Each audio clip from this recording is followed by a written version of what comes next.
Vítajte opäť v dopravnom oku, priatelia. Zvládate krízové situácie za volantom?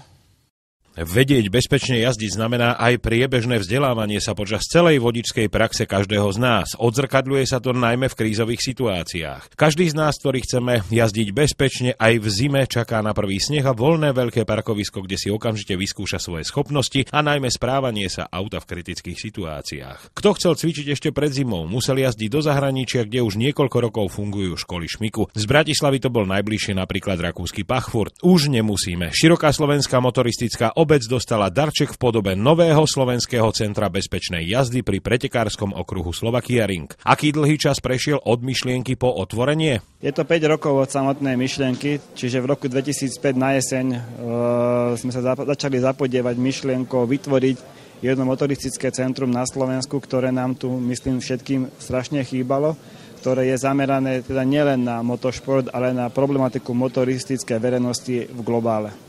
Driving Academy ako centrum bezpečnej jazdy je určené vlastne pre všetkých vodičov. To znamená od vodičov motocyklov cez osobné autá až po autobusy, nákladné vozidlá. Školíme a preškolujeme vlastne všetky typy vodičov s tým, že samozrejme je na každom z nás, doporučujem to vrelo každému fakt aj skúsenému vodičovi vždycky a každý sa máme v čom zlepšovať.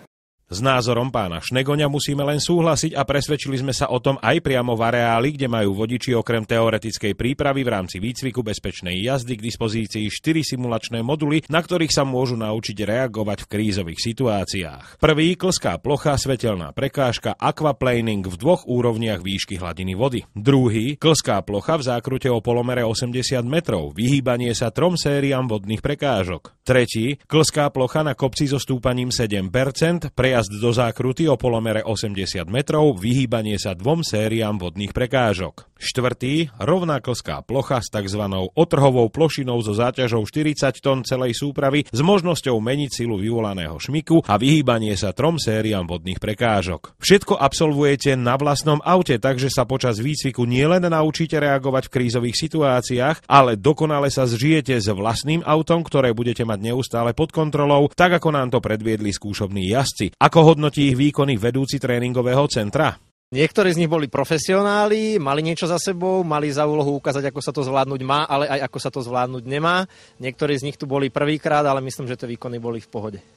Centrum bezpečnej jazdy je už aj na Slovensku realitou. Svoje schopnosti, ale najmä nedostatky už nemusíme chodiť pilovať do zahraničia. Zaujímal nás preto aj názor profesionálov, dopravných policajtov. Ovplyvní toto stredisko správanie sa vodičov na cestách, prípadne nehodovosť? Bez pochyby je to dobrý krok správnym smerom. Zvyšovanie praktických zručností vodičov je základným prvkom pre znižovanie počtu dopravných nehôd a následkov dopravných nehôd v budúcnosti. Čiže Slovenská republika, ak sa chce uberať cestou znižovania dopravných nehôd, je to jeden z nosných pilierov, okrem zavádzania telematických aplikácií, ako je komunikačná technológia, informačná technológia priamo vo vozidlách, musí ruka v ruke s tým ísť aj vzdelávanie vodičov, aby tieto technológie vedeli používať, aby ich ovládali, aby ich vedeli sledovať a využívať v kritických situáciách. A kritickú situáciu, ktorých je na ceste nespočetné množstvo a nedajú sa všetky varianty nasimulovať, sa dajú len a len cvičiť praxou. A tá prax je jednoducho otázkou celoživotného vzdelávania vodičov. V autoškole vodiča nenaučia všetko to, čo by mal pre život vodiča vedieť. Tam ho naučia vlastne základy. Ale dobrý vodič je drahý vodič a musí investovať do svojho vzdelávania. A táto filozofia je, myslím, pochopená v tých vyspelých európskych štátoch, ako je Nemecká republika, Rakúska republika.